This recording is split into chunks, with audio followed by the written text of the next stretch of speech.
Этого человека зовут Майкл Кэрролл. В начале 2002 года он работал мусорщиком и в один из обычных дней выиграл $12 миллионов. От такого количества денег у Майкла снесло крышу.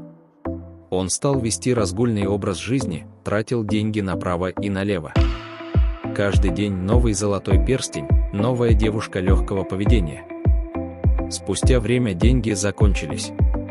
Майкл снова стал мусорщиком. Мораль этой истории проста: нужно сделать так, чтобы деньги приносили пассивный доход и работали. А как это сделать, мы рассказываем в нашем телеграм-канале «Инвестиции для чайников».